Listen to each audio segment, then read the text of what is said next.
There are two streets leading to more of the same thing from a maze that's extending unendingly. Waves of swaying trees leaning under a stiff breeze as the miles keep on passing me. Sometimes there's a winter freeze as the hail starts to crash and I just feel like lashing out irrationally. The sun may be going down, but the gas gauge is full and I'm covering ground. Occasional headlights break the monotony of this slow ride that I've been accosted by.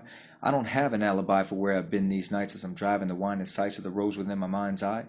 Time is just passing and I'm the whim of a juvenile mind with thoughts from an older guy who knows a bit more about life and its boundaries and social lines. So many wonders to find when I'm not looking behind or hung up on the grind. It always reminds me of the broken rhymes that led me to my sublime. Passengers quickly lose their smile when they're faced with the question of their significance, while it's too late to claim any innocence now. Derivatives of negative energies messing with sensibilities of relevance are plaguing my memories and my willingness for congregating with some expression when overwhelming populations are negating intelligence. With no intention of letting even the mention of vetting slow the step of the engine that I have been steadily pepping from the realization of the ever-ready selection of my heady conception ready for a heavy inspection. Healthy development of a mental embellishment is the unaffected puzzle piece of every expansion that's been increasing the promotion of the maps in my head that try to cover up the events that left me broken instead. On a special occasion, there may be a raging of hope from a place that's been steadily wasting away from the faces of errant oppression. There's no shame in confessing that there will be lessons that alter the fabric of everything, stressing the blessing of heavenly rest from my head and the mess that's affecting my steady attention.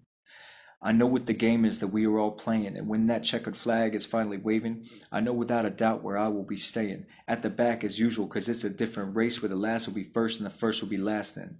Even though I'm not perfect, equally not a reject, the precepts that change the request from selfish to selfless have been successfully reaching their target. That's why even though my travels have been different levels of happiness that overwhelm the massively influencing passages from the past of my clashes with all my blasts from the ravages of the master of the blinded cast of ignorant savages. Victory is mine when the last breath is taken, 'cause everything making the tears from my face begin to deface the pillow they're staining will be swept that day to a place far away from anything existing within my space. So for now, while I have to remain on this plane of insanity being contained by the hands of the Trinity trying to save what they can from this cluttered mess that we've made, I'll just keep on driving these stretches of paved interstates within the confinements and wages of my temporary mental cage.